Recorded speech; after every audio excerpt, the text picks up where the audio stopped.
Hello everyone. तो अगर आप भी यूपी पुलिस की तैयारी करते हो और आपका भी एग्ज़ाम आने वाला है तो ये 10 मिनट का वीडियो आपके लिए बहुत इंपॉर्टेंट होने वाला है। आज की इस वीडियो में हम टॉप 25 ऐसे क्वेश्चंस करेंगे जो बहुत मुश्किल से देखने को मिलते हैं, लेकिन आपके यूपी पुलिस एग्ज़ाम में ये बार बार रिपीटेड हो चुके हैं।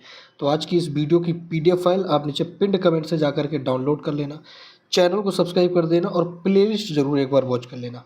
पहला प्रश्न देखिए, भारतीय संविधान के किस अनुच्छेद के तहत उत्तर प्रदेश में राज्य लोक आयोग यानी कि जो यूपीपीएससी होता है ना, उसके कार्यों का विस्तार करने की शक्ति राज्य विधानमंडल को दी गई है।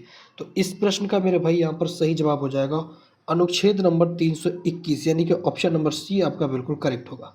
ऑप्शन नंबर सी यानी कि अनुच्छेद 321 में लिखा हुआ है कि जो लोकसभा यानी कि यूपीएससी का है ना, इसका विस्तृत विस्तार करने के लिए विधानमंडल को यहाँ पर क्या शक्ति प्रदान करी गई है।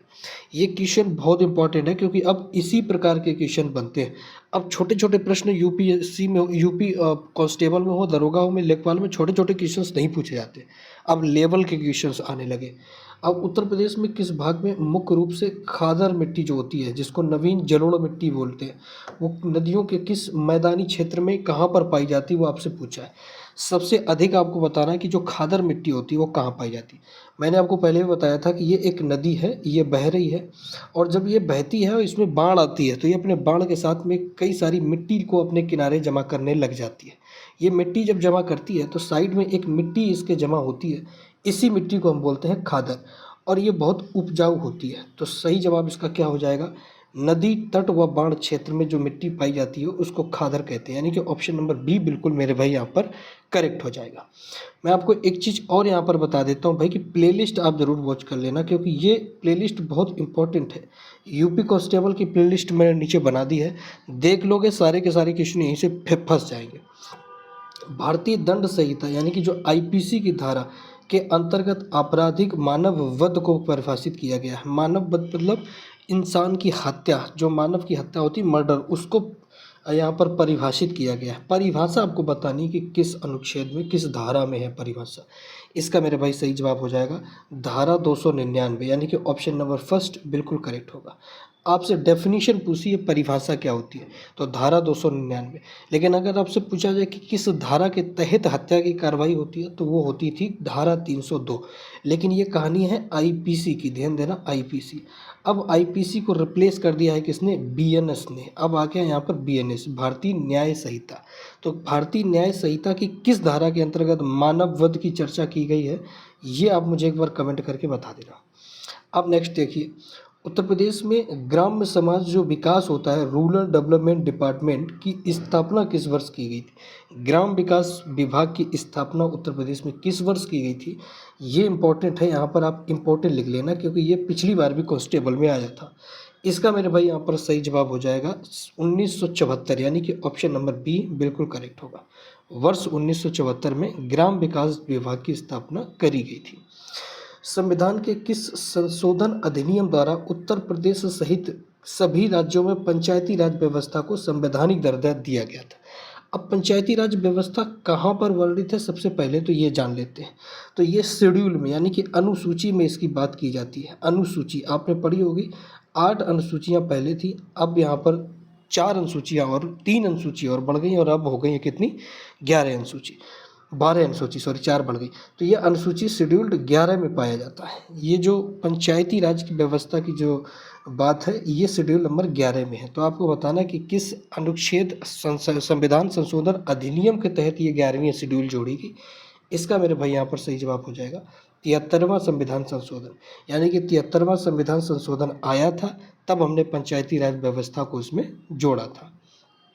उत्तर प्रदेश के बुंदेलखंड क्षेत्र में पाई जाने वाली माड़ और मार मिट्टी, ये 2 मिट्टियाँ बहुत इंपॉर्टेंट है। ये पठारी क्षेत्र में पाई जाती, मैं आपको पढ़ा चुका हूँ। मिट्टी की मुख्य विशेषता क्या है, माड़ और मार मिट्टी की मुख्य जो विशेषताएं हैं वो आपको बतानी है। इसका मेरे भाई यहाँ पर सही जवाब होगा, यह काली मिट्टी एक प्रकार का रूप है, इसमें जल धारण क्षमता बहुत अधिक होती है। ऑप्शन नंबर बी मेरे भाई बिल्कुल ठीक हो जाएगा। तो जो काली मिट्टी होती है ना, काली मिट्टी का ही एक प्रकार का ये रूप है, इसमें जल धारण अधिक है, इसलिए इसमें आपका गन्ना अधिक मात्रा में पैदा हो जाएगा। गन्ना वगैरह है ना, थोड़ी सी ये बलुई मिट्टी टाइप की होती है। काली मिट्टी की अगर बात करें तो काली मिट्टी ये सबसे अधिक गुजरात में पाई जाती है। ध्यान देना, काली मिट्टी अधिक कहाँ पर? गुजरात में। और इसमें अगर फसल कोई अधिक होती है तो वो होती है कपास। काली मिट्टी में सबसे अधिक फसल होने वाली कौन सी फसल? कपास फसल। नेक्स्ट क्वेश्चन देखिए, उत्तर प्रदेश पुलिस का आधिकारिक नारा, आदर्श वाक्य या फिर मोटो क्या होगा? तो हर डिपार्टमेंट का अपना अपना एक नारा है। आप भी मेहनत कर रहे हैं तो आपका भी कुछ ना कुछ तो मोटो होगा ना। तो यूपी पुलिस का मोटो क्या रहता है? इसका मोटो है सुरक्षा आपकी, संकल्प हमारा, यानी कि ऑप्शन नंबर बी बिल्कुल करेक्ट है। और ये प्रश्न बनते हैं, ध्यान रखना। आइए अब नेक्स्ट क्वेश्चन नंबर देखते हैं 8। उत्तर प्रदेश में जमींदारी उन्मूलन और भूमि सुधार अधिनियम एक्ट ये किस वर्ष पारित किया गया था? एक्ट पारित कब किया गया था आपसे पूछा है। तो जमींदारी उन्मूलन, ये मैंने आपको बहुत बार टर्म समझाया है। पहले जमींदारी प्रथा थी, उस जमींदारी प्रथा को खत्म करने के लिए एक एक्ट लाया गया, जमींदारी उन्मूलन और भूमि सुधार अधिनियम। ये कब लाया गया पूछा है, यही आपसे इंपॉर्टेंट पूछता है। सही जवाब होगा 1950, यानी कि ऑप्शन नंबर ए मेरे भाई यहाँ पर बिल्कुल करेक्ट है। 1950 को आया था जमींदारी उन्मूलन अधिनियम। गंगा नदी उत्तर प्रदेश के किस जिले से प्रवेश करती है? तो जो गंगा नदी है, आइए इसके बारे में अब हम कुछ फैक्ट जान लेते हैं। गंगा नदी, तो सबसे पहले गंगा नदी जो होती है ना, ये भारत से तकरीबन 2525 किलोमीटर लंबी निकलती है। ये भारत में कितनी चलती है? 2525 किलोमीटर। कहाँ से निकलती है अभी हम इसको देखेंगे, ठीक है। अच्छा, गंगा नदी के बारे में एक और चीज़ बताऊँ तो ये गंगोत्री हिमनद से निकलती है। गंगोत्री हिमनद ये उत्तरकाशी में पड़ता है एक गंगोत्री हिमनद। उत्तराखंड यानी कि यूके, उत्तराखंड के एक जिला है उत्तरकाशी, वहाँ पर पड़ता है गंगोत्री हिमनद, वहाँ से निकलती है ये नदी। और उत्तर प्रदेश के बिजनौर डिस्ट्रिक्ट से ये उत्तर प्रदेश में एंट्री मारती है, यानी कि ऑप्शन नंबर बी बिल्कुल करेक्ट होगा। ये उत्तर प्रदेश के बिजनौर जिले से यूपी पे क्या करती है? एंट्री मारती है। अगर एग्जिट की बात करें तो ध्यान रखना, ये बलिया से बिहार के बक्सर में एग्जिट कर जाती है। बलिया लास्ट जिला बलिया है, यहाँ से ये क्या करती है? बिहार के बक्सर जिले में प्रवेश कर जाती है। तो कई बार आपसे एग्जिट भी पूछ देता है। चलिए नेक्स्ट क्वेश्चन देखिए, भारतीय संविधान के किस अनुच्छेद के तहत राज्य के जो राज्यपाल होते हैं यानी कि गवर्नर, इनको अध्यादेश लाने की शक्ति प्राप्त होती है? अब अध्यादेश क्या होता है आइए ये भी समझ लेते हैं। एक विधानसभा होती है और एक विधान परिषद। अब कोई भी अगर राज्य की बिल को आपको पार कराना है तो ये विधानसभा और विधान परिषद, इन दोनों में ही पारित होना चाहिए। अब मान लीजिए कि बिल बहुत इंपॉर्टेंट है, मुझे इस बिल को 3 से 4 दिन में पास करना है, लेकिन विधानसभा और विधान परिषद में ये पास ना हो पाया, तो जब इन दोनों जगह पास नहीं हो पाता तो राज्यपाल क्या करता है? एक अध्यादेश जारी कर देता है। इस अध्यादेश के माध्यम से वो बिल को क्या कर देते हैं? पारित कर देते हैं। अब 10वां क्वेश्चन देखिए, इसका सही जवाब क्या हो जाएगा? तो इसका सही जवाब होगा अनुच्छेद 213, यानी कि ऑप्शन नंबर बी। अनुच्छेद 213 में राज्यपाल को ये महाशक्ति प्राप्त। उत्तर प्रदेश में राजस्व परिषद यानी कि बोर्ड ऑफ रेवेन्यू की स्थापना किस वर्ष और कहाँ पर की गई थी? उत्तर प्रदेश के राजस्व परिषद की बोर्ड की स्थापना किस वर्ष की गई और कहाँ पर की गई? ये बहुत इंपॉर्टेंट है। इसका मेरे भाई सही जवाब होगा प्रयागराज में की गई 1831। ऑप्शन नंबर बी यहाँ पर बिल्कुल करेक्ट हो जाएगा, 1831 में की गई। चलिए अब नेक्स्ट देखिए कि उत्तर प्रदेश के किस जिले में लाल मिट्टी मुख्य रूप से पाई जाती है?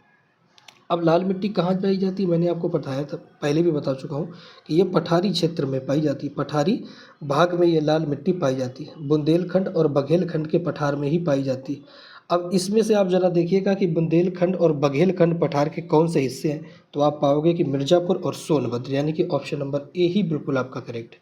क्या गोरखपुर और कुशीनगर है? नहीं, पठारी क्षेत्र का भाग नहीं। क्या मेरठ और गाजियाबाद? ये उत्तर भारत का क्षेत्र, उत्तरी मतलब उत्तर प्रदेश का भाग है, पश्चिमी उत्तर प्रदेश।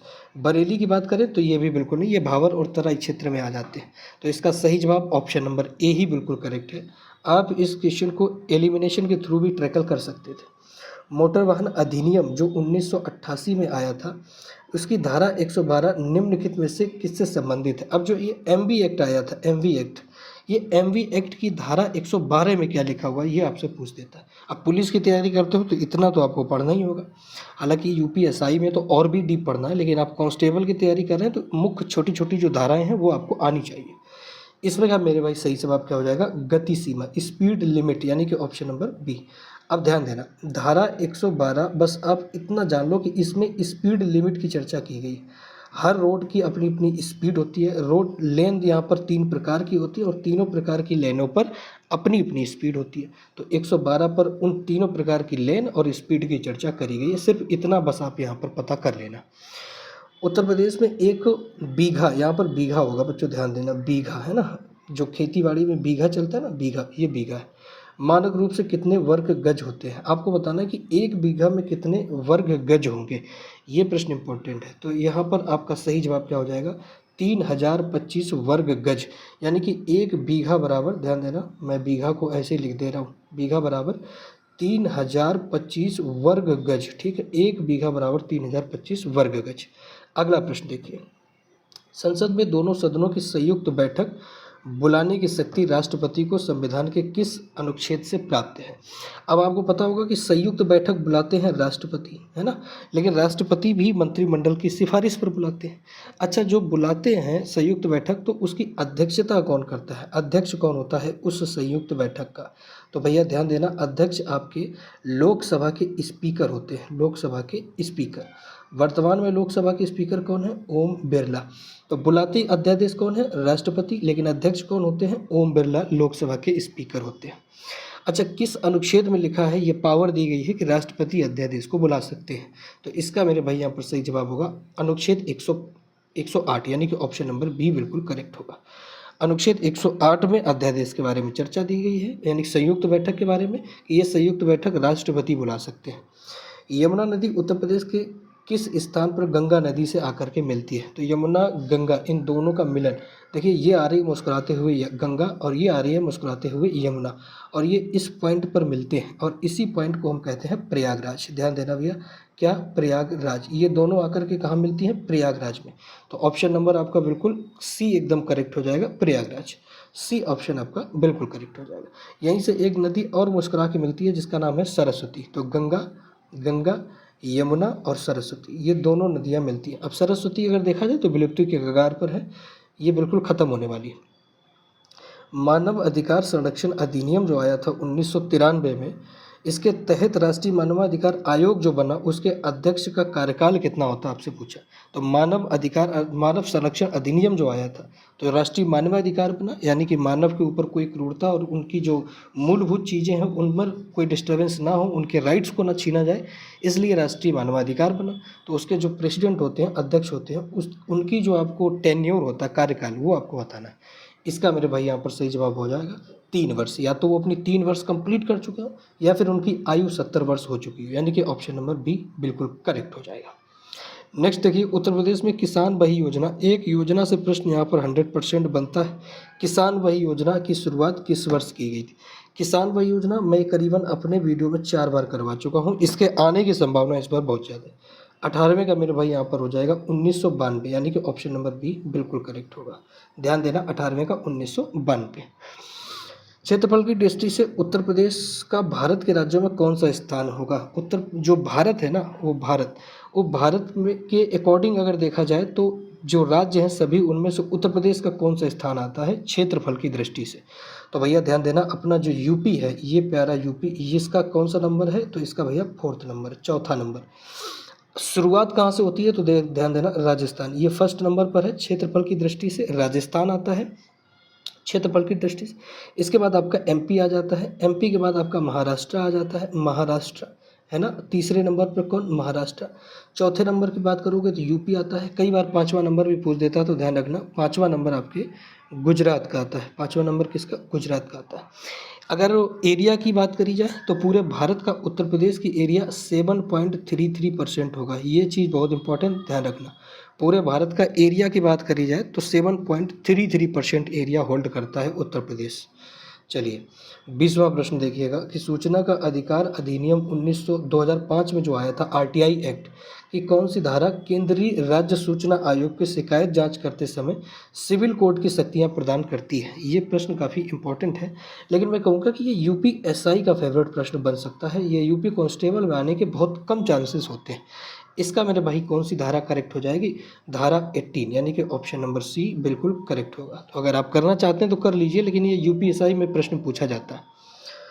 उत्तर प्रदेश का जो भाबर क्षेत्र है वो किस प्रकार की मिट्टी या भूभाग पाया जाता है। अब भाबर क्षेत्र मैंने आपको पहले पढ़ाया, ये उत्तराखंड के पहाड़ है और यहाँ से उत्तराखंड से लगा ही तो यूपी है, तो यहाँ से देखना ये रहा यूपी।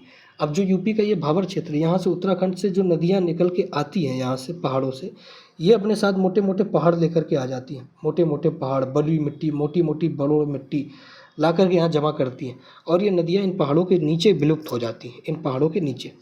तो यही आपसे पूछा गया है कि जो भाबर क्षेत्र होगा वहाँ पर मिट्टी का भूभाग कैसा पाया जाता है। तो आप कहोगे कैसा, कंक्रीट और पथरीली ज़मीन होती है, यानी कि ऑप्शन नंबर बी बिल्कुल करेक्ट हो जाएगा। कंकड़ पत्थर होते हैं बेटा, मोटे मोटे मोटे मोटे क्या हो जाते हैं, यहाँ पर बहुत ज़्यादा मोटे मोटे पत्थर ले आती हैं अपने साथ में। अब नेक्स्ट देखिए, संविधान के किस अनुच्छेद के अंतर्गत राज्य के लिए महाधिवक्ता, हर राज्य में एक महाधिवक्ता होता है, एडवोकेट जनरल की नियुक्ति की जाती है। ये आपसे पूछा गया है कि महाधिवक्ता की जो नियुक्ति है ये किस आर्टिकल में लिखा हुआ है। इसका मेरे भाई यहाँ पर सही जवाब होगा आर्टिकल 165, यानी कि ऑप्शन नंबर सी बिल्कुल आपका करेक्ट हो जाएगा। ये सेम टू सेम रट के चले जाना, पिछली बार भी आया था। उत्तर प्रदेश में मुख्यमंत्री कृषक दुर्घटना योजना के तहत दुर्घटना में होने वाली मृत्यु के किसान परिवार को अधिकतम कितनी वित्तीय सहायता मिलती है। अब कोई किसान है, मान लीजिए किसान है कोई, अब इस किसान की किसान करते समय कोई किसानी करते समय मृत्यु हो जाती है, कृषि उपकरण से, मान लीजिए थ्रेसर से कट के मर गया कोई, है ना, और मान लीजिए हल चला रहे थे तो हल में कुछ प्रॉब्लम आ जाती है, उससे वहाँ पर वो एक्सपायर हो जाते हैं, तो उनको मुआवजा मिलता है। कितना मिलता है, 5 लाख रुपये, यानी कि ऑप्शन नंबर सी बिल्कुल करेक्ट होगा। जो किसान होते हैं ना, अगर उनमें कोई प्रॉब्लम आती है सांप इत्यादि के काटने से, कई बार बैल और सांड के मार देने से, तो 5 लाख का मुआवजा यहाँ पर मिलता है। ध्यान देना, ये बहुत इंपॉर्टेंट है। उत्तर प्रदेश में पुलिस का मुख्यालय यूपी हेडक्वार्टर वर्तमान में कहाँ पर स्थित है। पुलिस का मुख्यालय आपसे पूछा गया, तो ये मेरे भाई लखनऊ होगा। राजधानी भी लखनऊ, पुलिस का मुख्यालय भी कहाँ पर है, लखनऊ में ही होगी। ठीक है, ये चीज़ आप ध्यान रखने का। 25वां देखिए, लास्ट प्रश्न की पर्यावरण संरक्षण अधिनियम जो बना था 1986 में, वो संसद द्वारा किस राष्ट्रीय सम्मेलन के नियमों को पारित करके, मतलब कि उसने किस नियमों को लागू करके पारित किया गया था। तो एक चीज़ ध्यान रखना, जब ये 1986 में ये जो अधिनियम बना, ये अधिनियम बना कैसे, सभी देशों के जो राष्ट्रपति और प्रेसिडेंट थे ये पूरे विश्व में एक जगह बैठे, इन्होंने चर्चा करी और इस अधिनियम को बनाया। ये पर्यावरण संरक्षण अधिनियम पूरा अंतर्राष्ट्रीय सम्मेलन था। तो ये कहाँ पर सम्मेलन हुआ था, इसका मेरे भाई सही जवाब होगा, आपको बताना सही जवाब इसका क्या होगा। तो स्टॉकहोम सम्मेलन इसका भैया क्या हो जाएगा, सही जवाब। स्टॉकहोम सम्मेलन 1972 की ये बात है, स्टॉकहोम सम्मेलन, यानी कि ऑप्शन नंबर बी बिल्कुल करेक्ट हो जाएगा। अपनी तरफ से भाग किसने लिया था, तो भैया इंदिरा गांधी ने। ध्यान देना, इंदिरा गांधी जी ने ये अपनी भारत की तरफ से भाग लिया था।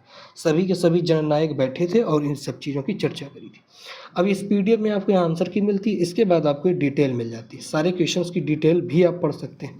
तो ये पीडीएफ बहुत इंपॉर्टेंट है, नीचे आपको पिंड कमेंट से जाकर के इस पीडीएफ को डाउनलोड कर लेना और चैनल को सब्सक्राइब कर लिया करो, क्योंकि हम ऐसी रोज़ वीडियो लेकर के आते ही हैं, रोज़ ऐसी वीडियो लेकर के आते हैं। हाँ, प्लेलिस्ट और वॉच कर लेना, प्लेलिस्ट अगर नहीं आपने देखी ये जा कर के देख लेना, बहुत इंपॉर्टेंट है, सारे क्वेश्चन बढ़ेंगे। मिलेंगे नेक्स्ट क्लास में, तब तक के लिए जय हिंद, नमस्कार।